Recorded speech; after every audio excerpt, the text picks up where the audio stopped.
नमस्कार दोस्तों आज दिल्ली की सीएम माननीय रेखा गुप्ता जी के ऊपर जन सुनवाई के दौरान बहुत ही कायराना हमला हुआ है, जो कि बहुत ही निंदनीय है।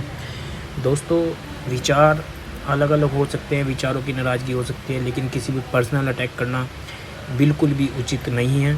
और इस तरीके से जन सुनवाई के दौरान अगर कोई जा रहा है और मुख्यमंत्री को अटैक कर रहा है, मुख्यमंत्री के ऊपर, और उन्हें नुकसान पहुंचा रहा है, तो ये बहुत ही दुखद है और इस तरीके की घटना बिल्कुल भी बर्दाश्त नहीं की जा सकती।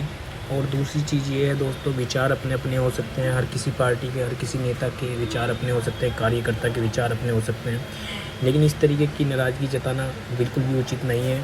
और बताया जा रहा है कि वो जिसने हमला किया, कोई कह रहा है वो डॉग लवर है, कोई कह रहा है कि वो मेंटली डिस्टर्ब है। इस तरीके की बातें सामने आ रही हैं, लेकिन ये कोई अगर डॉग लवर है तो गुजरात से चल के 1200 किलोमीटर और दिल्ली आकर इस तरीके की घटना को अंजाम नहीं देगा दोस्तों।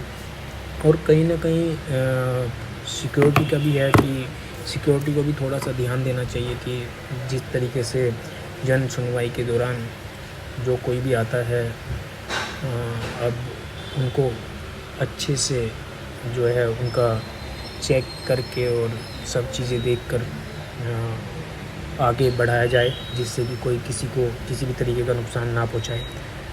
और दूसरी चीज़ ये है दोस्तों कि कोई कह रहा है, अब राजनीति भी हर मुद्दे पे होती है, कोई मुद्दा होता है तो राजनीति भी होती है। कोई कह रहा है कि आम आदमी पार्टी के द्वारा कराया गया है, या कोई कह रहा है किसी के द्वारा। लेकिन जो भी है दोस्तों, उस चीज़ को तो मैं नहीं बोलूँगा। देखिए, किसी को बेफालतू में ब्लेम करने का कोई फ़ायदा नहीं है, लेकिन इस तरीके की घटनाएं नहीं होनी चाहिए बिल्कुल भी। अपने विचार अलग तरीके से रखे जा सकते हैं, अपनी नाराज़गी अलग तरीके से रखी जा सकती है। और कोई बता रहा है कि जो है उसके आस पड़ोस वाले बता रहे हैं कि ये महाकाल के दर्शन करने गया था, उसके बाद दिल्ली गया। दिल्ली में देखी भी जा रही हैं कई मीडिया रिपोर्टों में, सीसीटीवी फुटेज भी आ रहा है उसका, वो वीडियो फ़ोटो ले रहा है और मतलब पूछताछ कर रहा है, किसी को कॉल कर रहा है। तो जो भी है, जिसने भी किया है वो गुजरात का है, लेकिन इस तरीके की घटनाओं को थोड़ा सा प्रशासन को देखना चाहिए कि आम जनमानस की सुनवाई के दौरान प्रदेश के मुखिया के ऊपर इस तरीके का हमला बहुत ही दुखद है। इस तरीके की घटनाएं नहीं होनी चाहिए कभी भी। और आई होप मुख्यमंत्री जी ठीक होंगी।